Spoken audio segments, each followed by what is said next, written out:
Après la pédophilie, c'est l'autre crime que l'Église doit affronter. Partout dans le monde, des prêtres abusent sexuellement de religieuses placées sous leur autorité. Je faisais des fellations au Père Marie-Dominique, à sa demande non pas verbale, mais par geste, par signe. Une femme croyante, une femme mariée à Dieu, qui est alors une femme consacrée, et qui a subi des abus sexuels au sein du monde ecclésiastique, souffre d'une blessure qui traverse toute sa personne et qui met inévitablement en cause sa foi.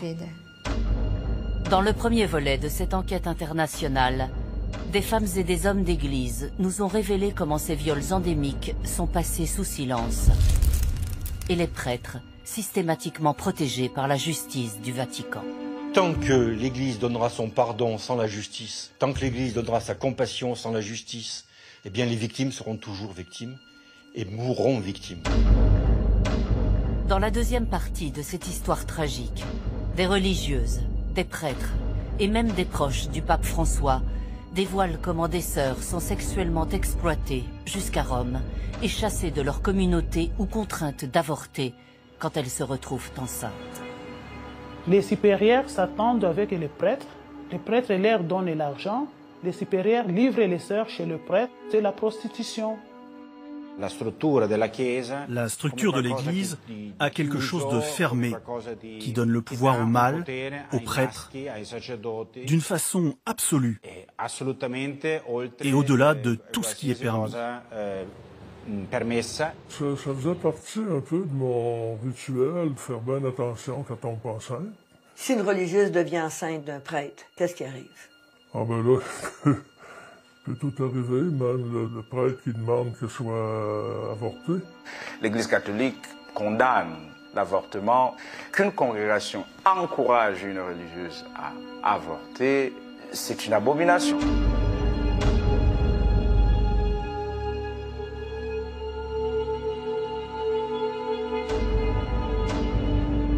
Dénoncée depuis plus de 20 ans par des sœurs de tous les continents, 3 papes se sont succédés sans mettre fin au scandale des esclaves sexuels de l'Église catholique.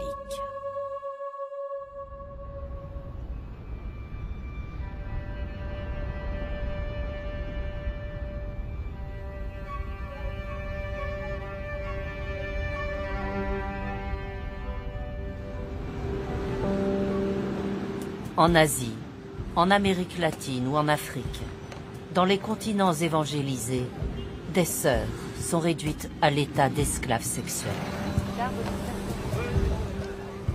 En 2017, une religieuse a quitté sa communauté où ses sœurs sont sexuellement exploitées. Depuis, cet ex-missionnaire est menacé de mort par son ancienne congrégation qui redoute qu'elle ne parle. Pour sa sécurité, elle a décidé de témoigner au Bénin, dans un autre pays d'Afrique de l'Ouest que le sien.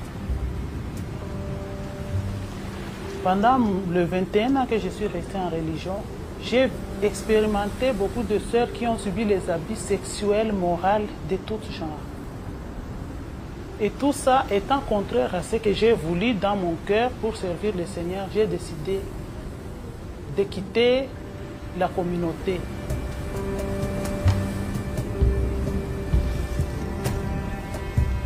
Dans la congrégation des sœurs missionnaires de Constance, l'abus est organisé, planifié dès le début de leur formation. Alors qu'elle était encore novice, la future religieuse a ainsi découvert qu'elle devait coucher avec son directeur spirituel pour que ce prêtre européen l'accompagne dans la préparation de ses vœux.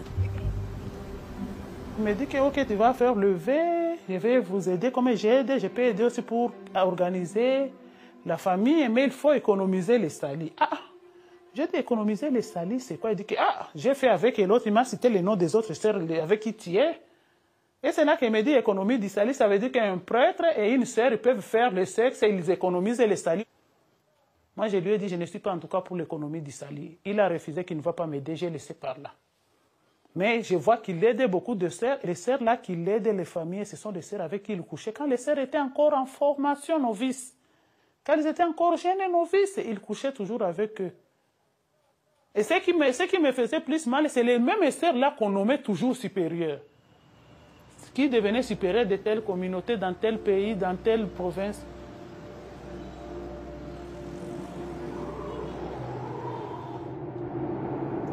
Ce n'est pas l'Église qui est mauvaise en soi. Ses membres ont dévié volontairement. Ce n'est pas qu'ils se sont égarés. Ces déviations, ce n'est pas parce que égaré, on peut dire que je ne savais pas. Les gens font les choses volontairement en sachant. L'économie du salut n'est que la première étape dans l'exploitation de ces femmes qui entrent au service de Dieu. Devenues religieuses, ces sœurs sont marchandisées par leur mère supérieure, censée les encadrer et les accompagner. Les supérieurs s'attendent avec les prêtres. Les prêtres leur donnent l'argent, une somme d'argent. Les supérieurs livrent les sœurs chez le prêtre. Ils montrent à la religieuse comme si c'est un travail pour la congrégation. Mais entre-temps, quand la sœur arrive là, elle se rend compte que c'est la prostitution. C'est comme ça.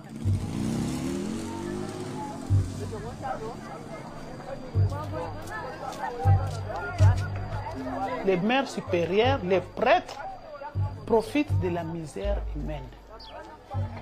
C'est quand la sœur se retrouve dans le besoin, quand elle arrive, elle explique au prêtre son problème, et le prêtre lui dit que non, ne t'en fais pas, ça ce n'est pas grave, je vais t'aider. Et au début, il t'aide. Après, il commence à entrer, il t'invite, et en t'invitant, il veut coucher avec toi. Elles ne sont pas d'accord, mais elles sont contraintes. Quand une femme ne dépend pas trop d'un homme, elle peut dire non. Le père Ludovic Lado est un insoumis de l'Église catholique camerounaise. Ce prêtre jésuite n'a de cesse de dénoncer les dérives qu'il qualifie de mafieuses du clergé africain. Le fond du problème, c'est la précarité économique qui rend certaines de ces religieuses vulnérables à des trafics de faveurs. On les expose à des abus qui peuvent être sexuels ou physiques de tout ordre.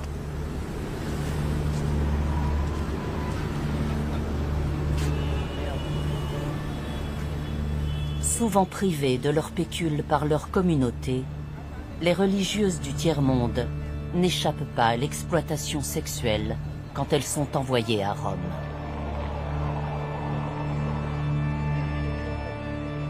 Un événement qui s'est tenu à huis clos dans la cité vaticane nous a mis sur la piste de ce proxénétisme clérical aux portes du Saint-Siège. Le 31 mai 2015, derrière les murs du Vatican, se déroule un séminaire sur la place de la femme dans l'Église. Ce jour-là, une religieuse congolaise, professeure à l'université pontificale Urbaniana, profite de l'occasion pour dénoncer la prostitution coutumière de ses sœurs étudiantes à Rome.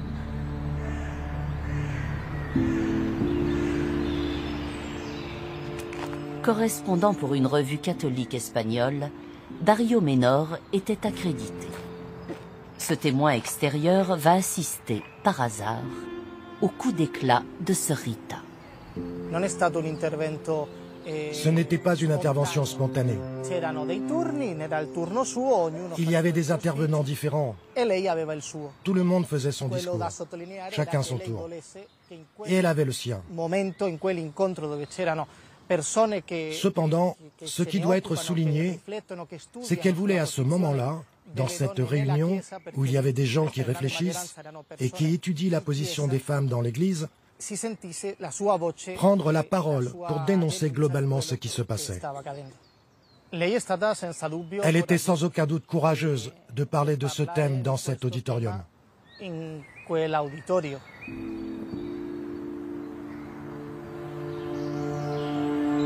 Le cri d'alarme de Sœur Rita ne devait pas sortir du cadre des débats feutrés internes à l'Église. Mais à la sortie du séminaire, alors que la religieuse marche dans la rue, Dario Menor parvient à lui arracher un témoignage à la volée. Le congregazioni sono troppo povere. Oh, se ne fregano delle religiose. Ti mandano a scuola, non hanno tutti i mesi. Si arriva alla mendicità a chiedere l'elemosina e ti metti sotto questi benefattori e ti sfruttano con il corpo perché tu non hai un altro cambio, devi vendere la merce che c'hai, quella è la merce, la parte che tu hai dato al Signore la devi prendere per fare il commercio, per vivere e nessuno si interessa. Ma i problemi che sto raccontando sono problemi che tutti quanti sanno e nessuno vuole parlare. Perché lei quando parla qua in Vaticano di queste cose? Voglio la risposta, è la prima volta, voglio la risposta. È la prima volta. Sì, voglio la risposta concreta per prevenire o per aiutare quelli che già sono caduti, perché sono pure figli di Dio.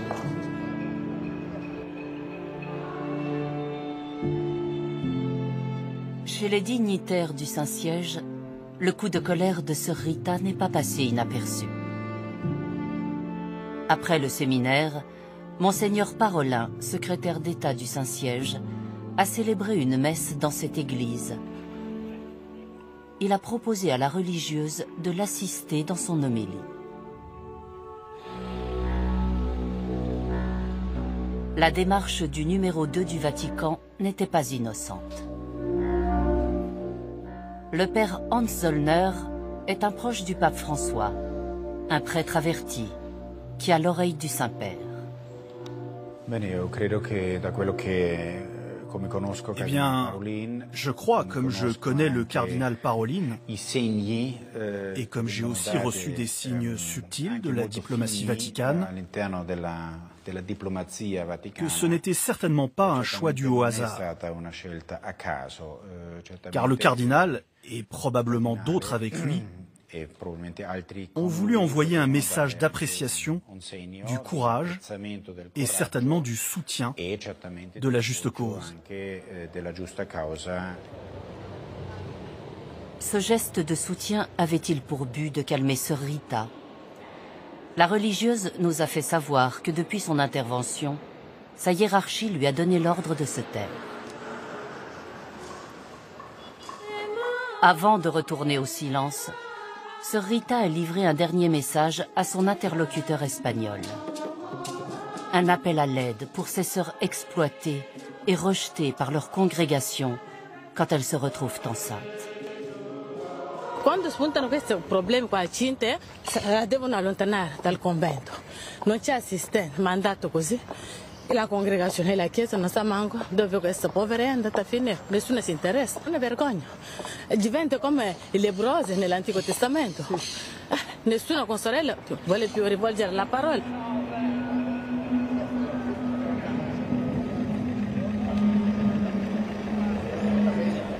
La compassion du Christ, placée au cœur de la mission de l'Église, n'accorde pas sa grâce aux religieuses abusées et enceintes. Elles sont traitées comme des impies par l'institution qui n'a pas su les protéger.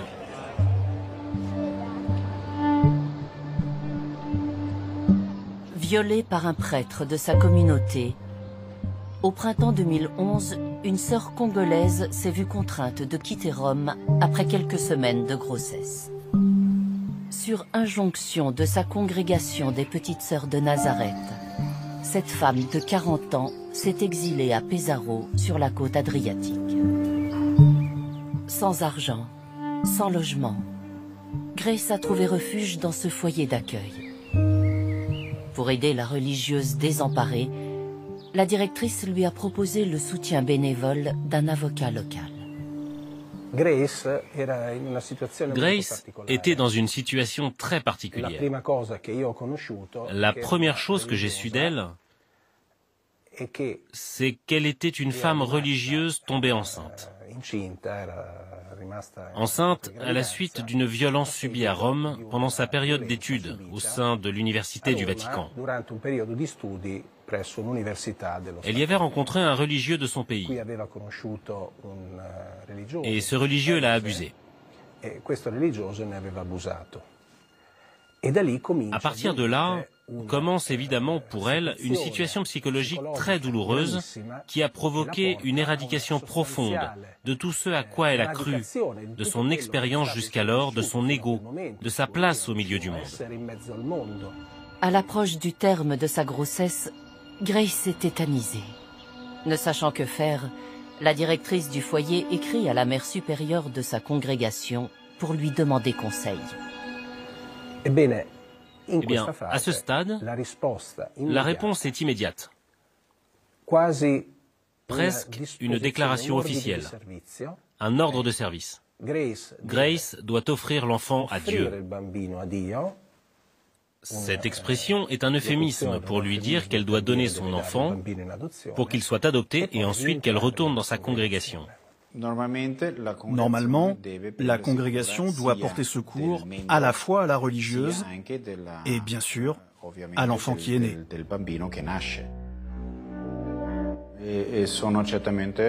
Ce sont des situations horribles et très difficiles.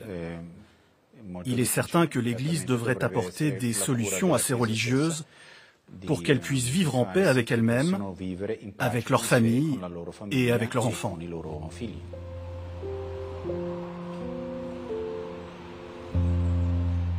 L'Église devrait prendre soin des religieuses violées et de leurs enfants.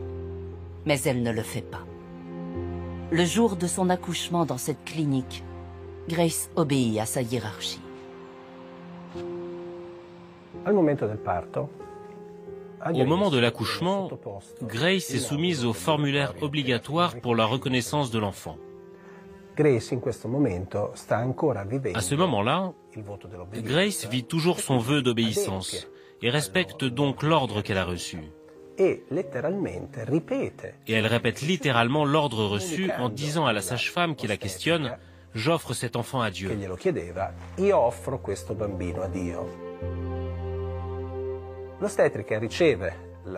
La sage-femme reçoit la déclaration et l'interprète comme une évidence, c'est-à-dire que Grace ne reconnaît pas son enfant. Ensuite, je ne me souviens pas exactement combien de temps après l'accouchement, la congrégation émet un autre ordre de service, appelons ça comme ça. Un autre message dans lequel elle indique que Grace doit être considérée comme sortie de la congrégation et qu'elle continuera à être, et ici je cite, parce que je m'en souviens parfaitement, une sœur en Christ, comme toutes les catholiques comme elle. Mais elle ne fait plus partie, elle n'est plus considérée comme faisant partie de la congrégation. Nous, membres de la congrégation, nous vous remercions pour tout ce que vous faites pour notre sœur. Avec regret, nous voulons vous confirmer qu'elle ne peut plus être membre de notre congrégation. Nous vous demandons de l'aider et de l'encadrer selon vos moyens et selon ses besoins. Que le Seigneur vous bénisse. La supérieure générale.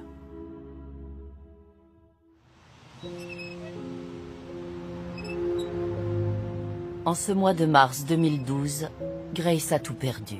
Elisa, son bébé, sa vie de religieuse, pour laquelle elle avait accepté de le sacrifier. Pour l'ex-petite sœur de Nazareth, la trahison de l'Église est totale. Son avocat entre alors dans une bataille juridique inédite. Retirer Elisa à sa famille adoptive pour la rendre à sa mère. Après 2 longues années de procédure, Grace a retrouvé sa petite fille qui grandit pour l'instant sans connaître le terrible secret de sa mère.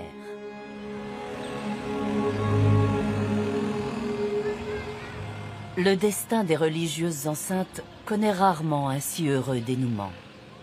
Elles sont souvent contraintes au pire des péchés qui leur a été enseigné.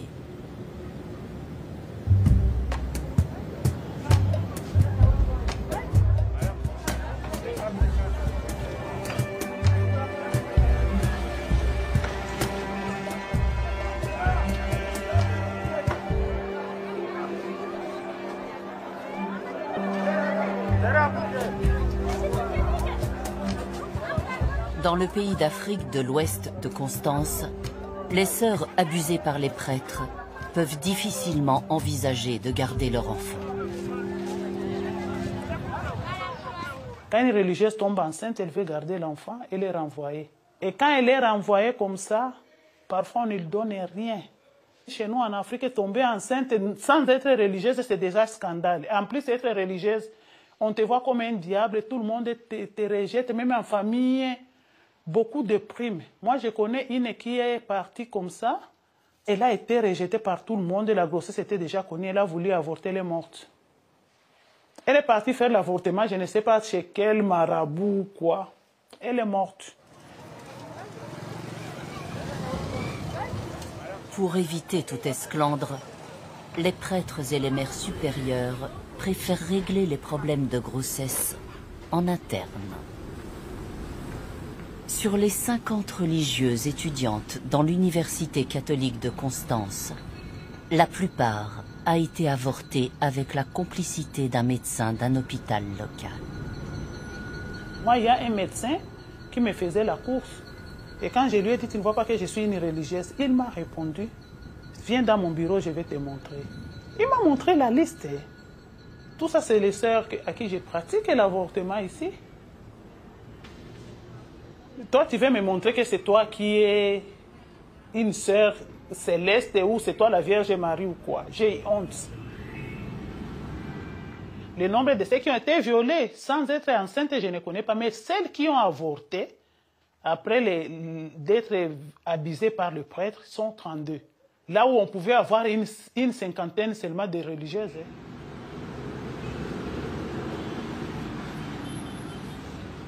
L'Église catholique refuse ou bien condamne l'avortement au nom de la culture de la vie. Qu'une congrégation encourage une religieuse à avorter, c'est une abomination à mon sens, puisque c'est complètement en déphasage avec ce qu'est une congrégation et ce que l'Église défend et ce que je ne vois vraiment pas quel est le projet derrière une telle démarche.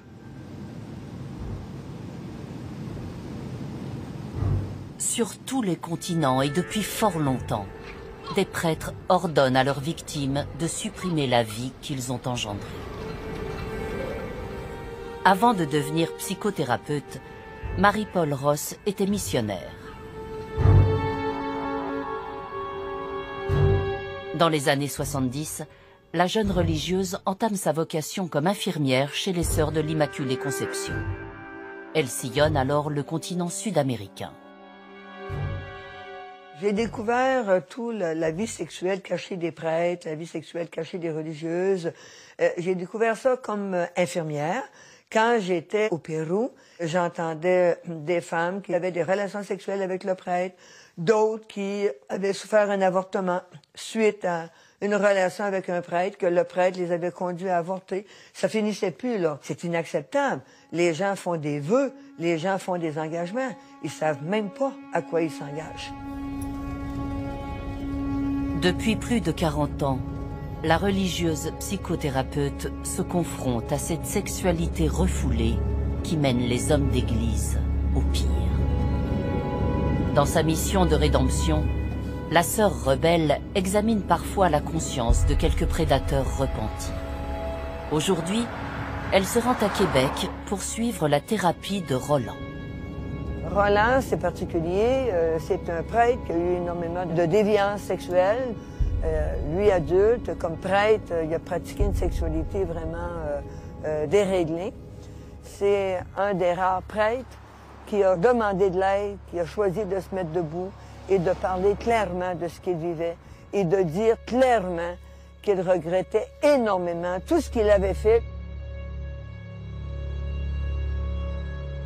Elle était sous ton emprise, elle était comment cette femme-là? Elle était certainement pas consentante. OK. Oui, parce qu'elle disait qu'elle voulait pas... c'était pas ça, qu'elle n'était pas venue pour ça. OK. Alors ça, j'ai eu le temps de l'entendre, puis... T'as entendu ça? Oui, oui.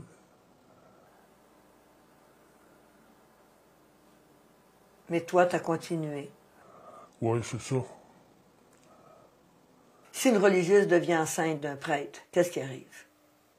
Ah ben là, peut tout arriver, même le prêtre qui demande qu'elle soit avortée. Mais c'est une réalité dans l'Église oui. que des prêtres mettent des femmes, des sœurs enceintes, oui. puis qu'ils font avorter. Oui, oui, c'est une réalité. Oui. As-tu eu peur d'avoir mis une femme enceinte?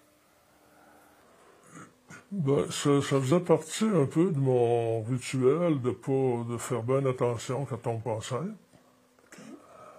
Puis aussi, alors à ce moment-là, le comportement suivait. Il n'y avait pas de pénétration, il n'y avait pas de possibilité. Tu te préoccupais de ça, toi? Oui.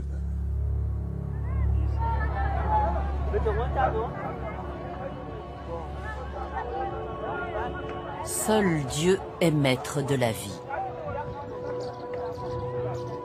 Du premier concile de 1312 jusqu'à l'encyclique de Jean-Paul II en 1995, l'Église a toujours affirmé que l'avortement était le crime le plus abominable, un meurtre délibéré, passible d'excommunication. Que dire alors des avortements pratiqués par l'Église au-delà même du délai légal, comme ce fut le cas pour Rose, une religieuse proche de Constance, avortée à son 8e mois de grossesse. La supérieure a déjà dit à tout le monde que c'est l'unique sœur qui est vraiment modèle. Et la voir enceinte, ça va faire les problèmes. Alors la supérieure lui a dit, on va enlever, ne t'en fais pas. Les prêtres aussi ont dit que non, moi je ne suis pas d'accord qu'on garde ça, ça va me créer les problèmes. Et pour elle, c'était déjà une grossesse de 32 semaines, c'était un enfant vivant. Mais on l'a d'abord arrêté le cœur pour qu'elle puisse expulser. Et quand elle a vu l'enfant, là, un garçon, ça l'a fait très très mal. Elle me montrait même la photo du bébé. Elle me dit que c'est quand le bébé est sorti, mort. Mais entre-temps, la supérieure lui avait donné déjà une promotion. On l'a fait directement conseillère provinciale. Mais malgré ça, je sentais que la joie qu'elle avait avant, ce n'était pas elle. C'était une fille joviale. Mais à un certain moment, j'ai senti que ça laissait quelque chose en elle.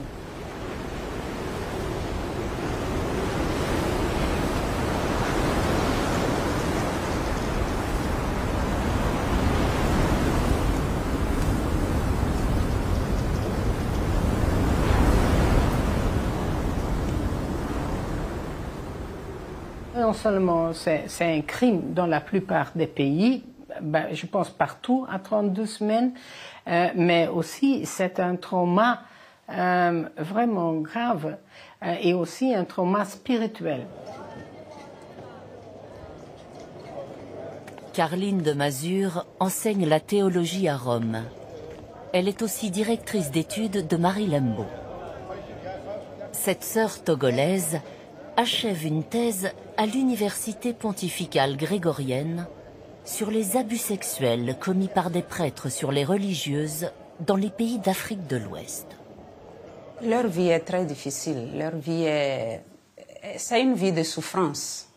Elles disent « je suis complètement détruite de la tête aux pieds ». Donc elles sont dans une situation de culpabilité terrible. D'abord par la transgression, et si c'est l'abus, et puis en plus savoir que dans leur sein, la vie a été détruite. Il y a une vie éteinte, quoi, qu'elle porte. La thèse de sœur Marie Lembo sera bientôt achevée. Mais sera-t-elle publiée?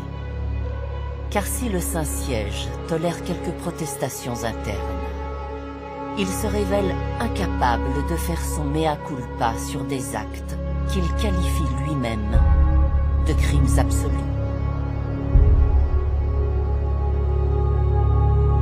Quelques semaines plus tard, à l'occasion d'une catéchèse, le souverain pontife a mené une charge très violente à l'encontre de ces laïcs qui pratiquent des avortements que rien ne peut justifier à ses yeux. La catechesi di oggi è dedicata alla quinta parola, cioè non uccidere. Si potrebbe dire che tutto il male operato nel mondo si riassume in questo: il disprezzo per la vita. Un approccio contraddittorio consente anche la soppressione della vita umana nel grembo materno.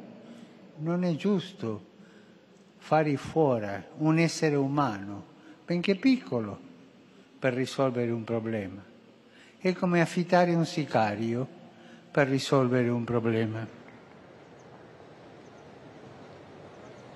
Le pape François ignorerait-il que l'Église a elle-même recours à des tueurs à gages? Il y a plus de 20 ans, 2 lanceuses d'alerte ont pourtant adressé au Vatican des preuves irréfutables sur ce mal qui ronge son royaume.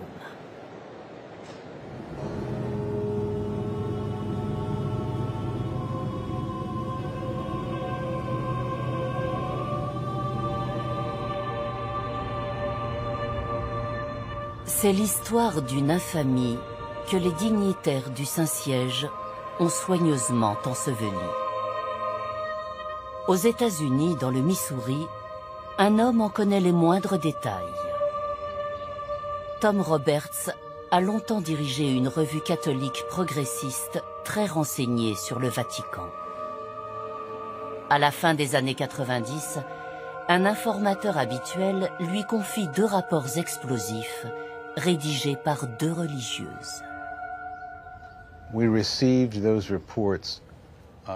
Nous avons reçu ces rapports probablement en 1998 ou en 1999.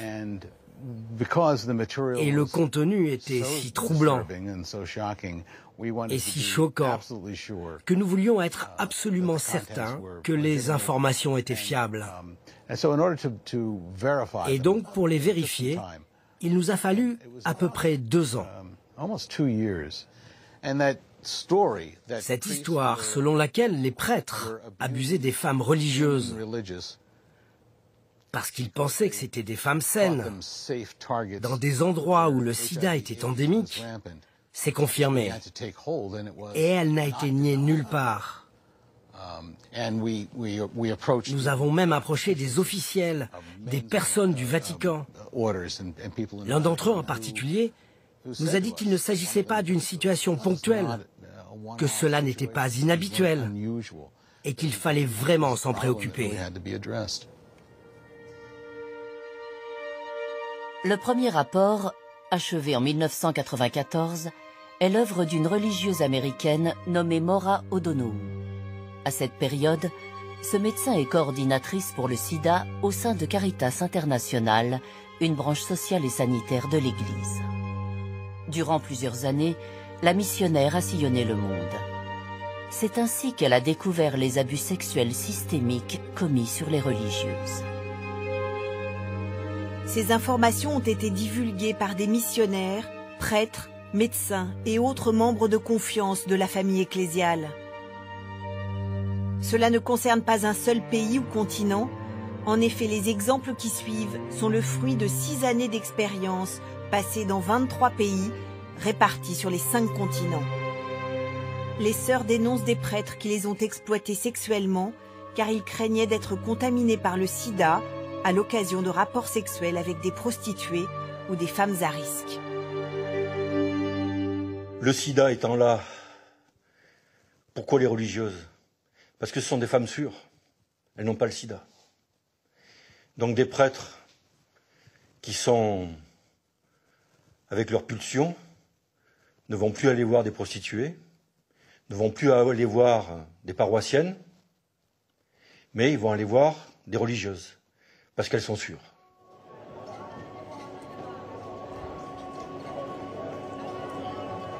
Quatre ans plus tard, en 1998, une autre religieuse, mère supérieure générale des missions de Notre-Dame d'Afrique, alerte à son tour le Vatican.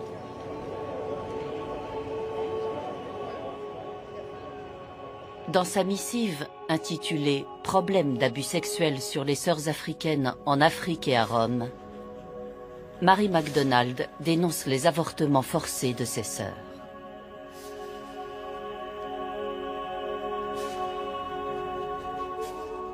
Malgré de très nombreuses tentatives visant à améliorer la situation, elle ne semble qu'empirer. Parfois, quand une sœur tombe enceinte, le prêtre responsable insiste pour qu'elle avorte.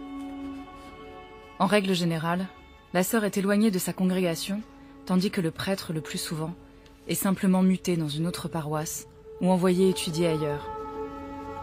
Un facteur qui contribue à cette situation est sans doute la conspiration du silence qui entoure ce sujet. La conspiration du silence va se prolonger. Les rapports confidentiels des deux religieuses vont rester lettres mortes jusqu'à ce qu'une source inconnue les fasse fuiter. En mars 2001, Tom Roberts les publie dans son journal catholique. Je ne pense pas que cela a été pris au sérieux au début. Certains ont même essayé de ne pas en tenir compte. En tout cas, cela n'a pas suscité le genre de réaction que nous avions imaginé, que ce genre d'allégation devait générer. Si vous êtes installé au Vatican et que l'on vous apprend que des missionnaires, les personnes qui font le plus gros du travail au sein de la communauté, se font abuser par les gardiens et les responsables de celle-ci, nous pensions que cela provoquerait leur indignation, que toute la communauté réagirait. En fait, il ne s'est quasiment rien passé.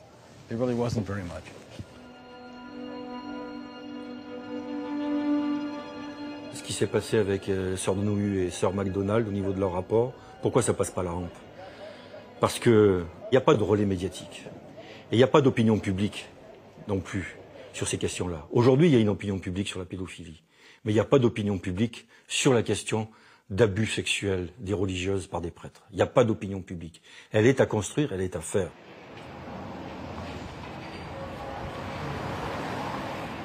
Au printemps 2001, les révélations des sœurs Maura et Marie restent donc confinées aux lecteurs catholiques avertis. Quelques parlementaires européennes vont tout de même s'en emparer. Des membres de la Commission des droits de la femme, dont Patsy Sorensen faisait partie. Dans le comité pour l'égalité des femmes, nous avons commencé à en parler. Il était nécessaire de faire quelque chose. Nous devions réagir. Et la manière la plus rapide était de présenter une proposition de résolution pour que ces rapports arrivent à la Commission et que nous puissions commencer à les rendre publics. Als nächstes darf ich bitten Frau Sørensen für 1 Minute. In verscheidene landen werden zusters gekweld wanneer een zuster zwanger wordt van een priester, zij de congregatie moet verlaten, terwijl de betrokken priester zijn roeping kan vervolgen. Pour obtenir le vote d'une résolution, la députée et sa commission vont devoir convaincre de nombreux parlementaires et se heurter à une résistance insidieuse orchestrée par les hommes du Vatican. L'influence du Vatican était très forte pour nous empêcher d'aller plus loin. On retrouvait cette influence dans tous les comités et parmi tous les membres de la Commission européenne et du Conseil. C'était très fort. Il y avait beaucoup de lobbyistes au Parlement. Je les ai rencontrés de temps en temps et ils disaient « Oh, ce n'est qu'en Afrique ». Mais ce n'est pas vrai. C'était aussi en Europe, dans les pays d'Afrique, des Caraïbes et du Pacifique. Dès les premiers travaux parlementaires, ces messages de désinformation sont relayés par Joaquín Navarro-Valls en personne, le porte-parole du Saint-Siège, un proche de Jean-Paul II. Pour moi, la réaction du Vatican a été très décevante. Il ne dit pas que le phénomène n'existe pas. Il dit oui, c'est possible, mais dans certaines régions lointaines. Et il faut penser à comment cela se passe là-bas.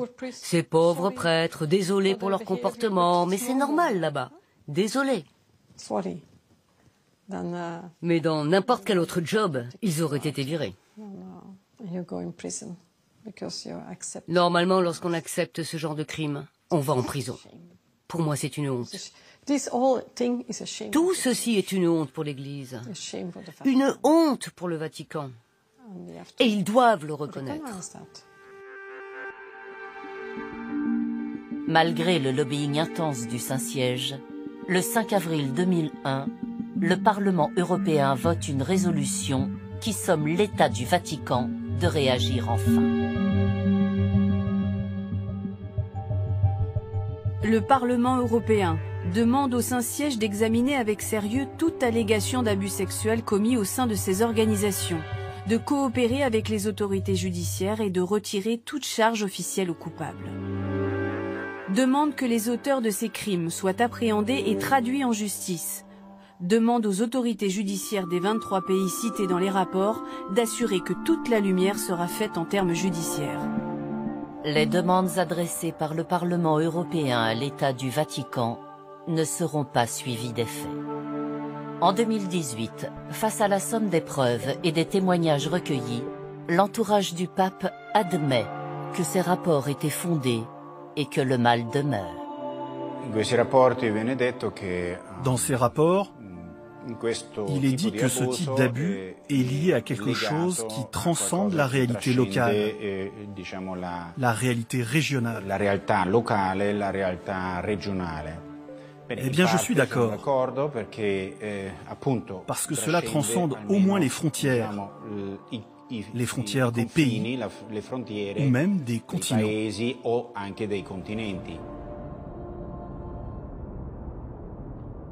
La structure de l'Église a quelque chose de fermé, qui donne le pouvoir au mâle, aux prêtres, d'une façon absolue et au-delà de tout ce qui est permis.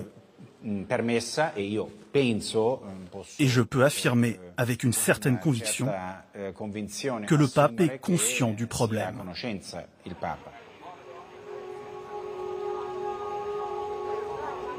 Le pape François réformera-t-il le pouvoir sans limite que les prêtres exercent sur les femmes? Redonnera-t-il aux religieuses la dignité à laquelle elles ont droit?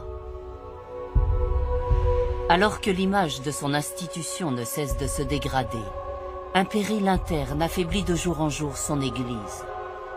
Chaque année, plus de 3000 religieux et religieuses abandonnent la vie consacrée.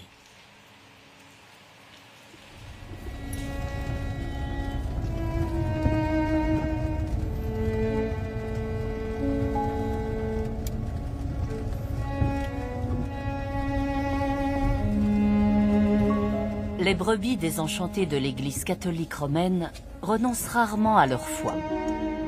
Elles cherchent à vivre leur engagement à Dieu ailleurs, autrement.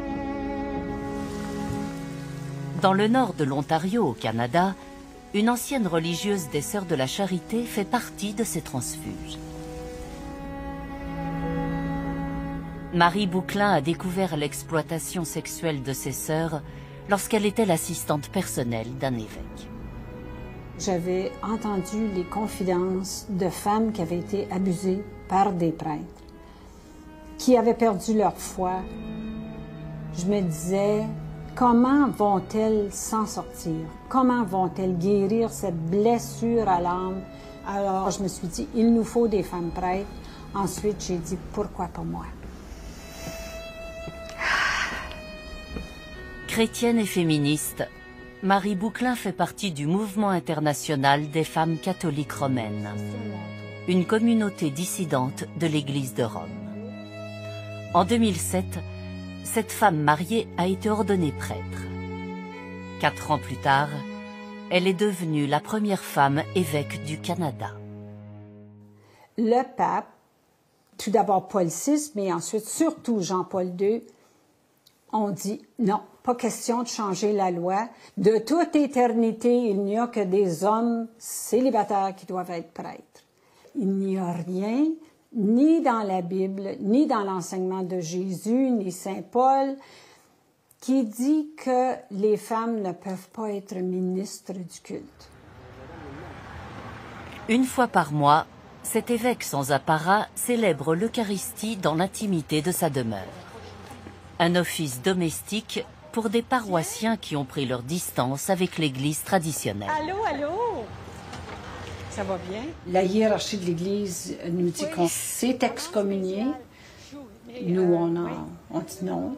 Au contraire, on aime l'Église. on veut qu'elle soit plus belle et qu'elle soit meilleure. Reste que les églises catholiques, du moins, ne nous sont pas ouvertes. How are you, Michael? Bien. Puis j'oserais dire que si on vivait à une différente époque, on risquerait quoi? Le bûcher, peut-être?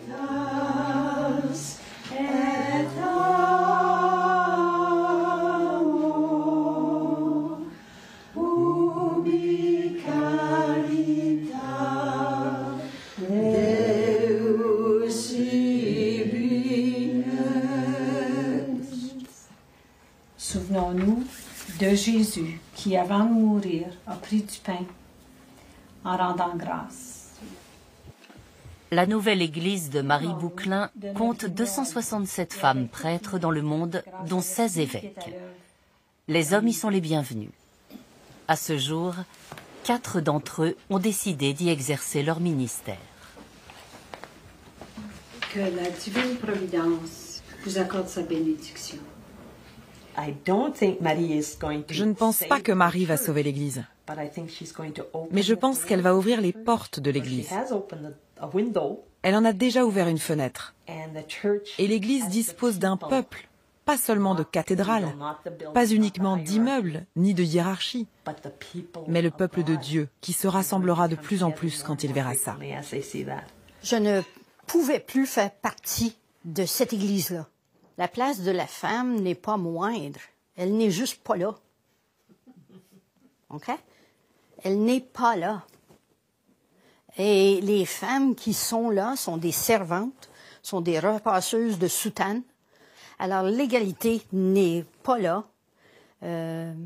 Puis je ne sais pas si on est capable de l'avoir avec le patriarcat qui existe. Pelé, puis tranché. Mince, mince, mince. Marie est une prêtre épanouie. Mère de 3 enfants, entourée par ses petits-enfants, son ministère est débarrassé du carcan de la servitude et de la chasteté.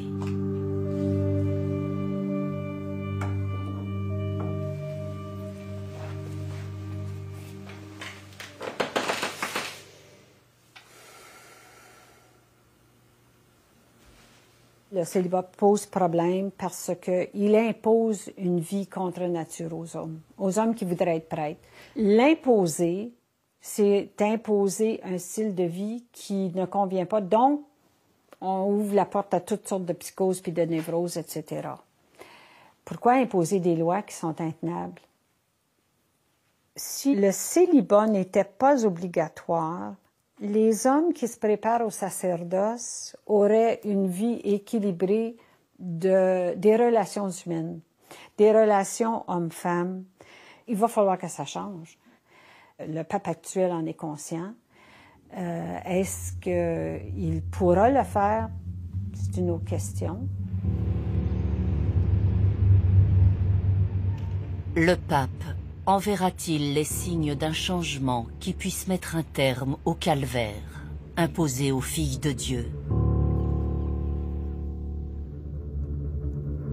En avril 2018, 8 mois avant le terme de ce film, nous avons proposé au Saint-Père de recevoir Doris et Michel France afin qu'ils reconnaissent officiellement les souffrances des religieuses abusées et confirment sa volonté de réforme.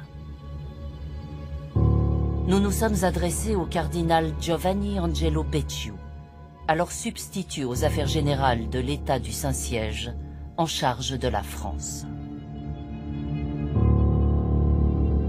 Pour que cette demande inhabituelle soit prise en compte, nous lui avons communiqué en toute transparence l'ensemble des éléments de notre enquête, la liste et les propos de nos témoins.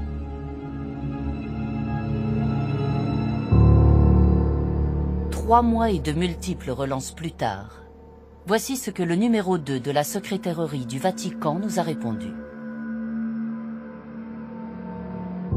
Madame, je vous remercie pour les informations que vous apportez au sujet de votre documentaire, évoquant une situation qui ne peut pas ne pas me causer de la souffrance, comme à toute l'Église. Concernant votre proposition que le Saint-Père reçoive les 2 religieuses, je veux vous assurer qu'elle sera sérieusement prise en considération. et que je ne manquerai pas de vous informer de la décision qui sera prise à ce sujet. Face à notre insistance, à la mi-décembre 2018, une proposition du Vatican nous est enfin parvenue. Le pape a accepté de recevoir Michel France et Doris, mais dans l'intimité, sans la présence de notre caméra ni de tout observateur extérieur. D'un commun accord avec nos témoins, nous avons refusé de reléguer une fois de plus la parole des victimes au secret d'une audience privée et de contribuer au silence du Saint-Père sur la problématique des esclaves sexuels de l'Église catholique. De nombreuses religieuses seraient abusées sexuellement par des membres du clergé et se confinent dans le silence. 30 ans après 2 rapports accablants présentés au Vatican, cette culture du secret semble persister. Pour en parler, Sœur Marie Lembo est notre invitée. Bonjour Sœur Marie Lembo et merci d'être avec nous. Bonjour Valériane. Alors, vous êtes également formatrice et psychothérapeute. Vous avez mené une étude inédite qui est aujourd'hui publiée sous le nom « Religieuses abusées en Afrique, faire la vérité » aux éditions Salvator. Pour commencer, et pour que les choses soient claires, pouvez-vous nous expliquer quels sont les différents types d'abus que vous avez étudiés?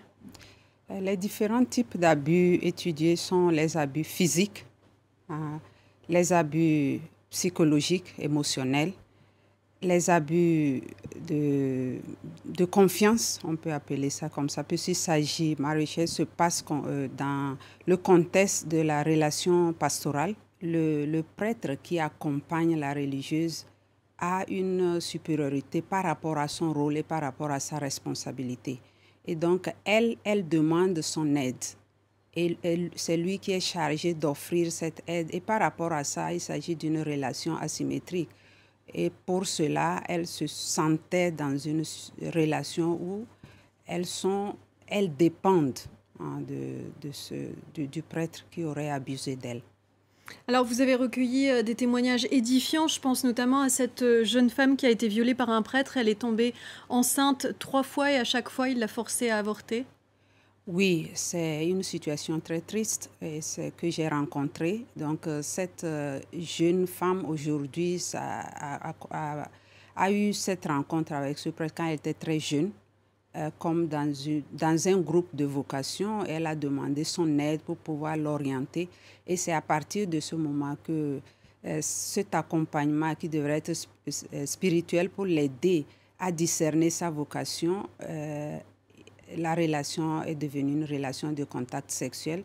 Et malheureusement, c'est l'une des relations qui a duré dans le temps où elle a été 3 fois mise enceinte et il lui a imposé l'avortement. Les autres témoignages que j'ai recueillis, c'est des témoignages de viol. Et pour une d'elles, ça s'est passé 2 fois. Et elle a été violée et puis elle a réagi. Et il a demandé de lui pardonner, qu'il ne referait plus ça. Mais ça s'est passé une 2e fois. Les autres situations, ce sont des tentatives de viol ou des relations où elles vivent le contact sexuel mais forcé ou conditionné par cette dépendance dont je parlais ou d'autres dépendances qui peuvent être aussi parfois d'aide ou de soutien aussi financier parfois. Et souvent, ces femmes, elles se retrouvent rejetées par leur communauté? Sur celle que j'ai interrogée, une seule a été soutenue par sa responsable de communauté pour l'aider à affronter la situation avec le prêtre. Les autres n'ont pas osé parler à la communauté parce qu'elles ont peur de ne pas être crues. Celles qui ont parlé n'ont pas été crues ou ont été traitées d'être celles qui ont provoqué l'attitude, oui, l'abus. Et quelles sont les conséquences traumatiques pour les victimes? Les conséquences sont aussi de différents niveaux. Elles sont multidimensionnelles. Donc, les conséquences physiques, ça peut être des grossesses donc, et toutes les douleurs que ça peut comporter pour un viol. Et l'avortement avec toutes les conséquences aussi. Les maladies parfois sexuellement transmissibles. Il y a des conséquences psychologiques, le rejet de leur corps, le non-estime d'elles-mêmes, la peur. Et il y a un grand sentiment de honte, grand sentiment de culpabilité aussi, parce que souvent elles se posent la question, qu'est-ce que j'ai fait pour mériter cela? Et donc, ce n'est pas facile de parler. Mais je loue le courage de celles-là qui ont participé, qui ont osé. Et je crois que petit à petit, avec ce groupe et moi-même, on en parle et nous espérons que... puisque en fait, ce n'est pas elles qui sont les coupables. Est-ce qu'il y a des structures d'accueil qui sont mises en place pour ces victimes? Pas facilement dans le contexte africain. Il n'y en a pas beaucoup. Et c'est pour cela, une de nos recommandations, c'est que les congrégations religieuses se mettent ensemble pour mettre sur place des structures où les personnes, les femmes consacrées ou d'autres personnes aussi peuvent aller facilement et pouvoir parler, trouver l'aide. Quels sont les mécanismes que vous avez décryptés et qui, selon vous, conduisent à ces abus? Les mécanismes sont variés, c'est ce que j'ai appelé les dynamiques qui sont sous-jacentes à ces abus. Du côté des prêtres qui ont abusé, c'est des stratagèmes. Ça veut dire qu'ils ont une manière de jouer sur la vigilance de la femme consacrée. Et il y a aussi créé cette dépendance parfois, je ne dirais pas toujours financière, il y a celle-là aussi, mais une dépendance dans ce sens que je m'occupe de toi. Je suis la personne qui peut t'aider sur ton chemin, fais-moi confiance. Donc, dans ce contexte, elles font confiance. En tant que leader spirituel? Oui, il y a aussi cette familiarité d'être appelé papa même ou frère. Et donc, ça crée cette confiance qu'elle se dit, bon, je suis dans de bonnes mains, c'est une personne qui peut m'aider. Elles se sentent comme ça. Quelles sont les solutions que vous préconisez pour mettre fin à ces abus? La formation qui intègre toutes ces dynamiques de la personne humaine, l'écoute des personnes qui vivent cette expérience, surtout les femmes consacrées, et la construction des limites saines dans les relations professionnelles et d'accompagnement, et aussi des lignes de conduite pour les communautés. Merci, sœur Marie Lembo, pour ce témoignage essentiel. Je vous remercie aussi. Merci.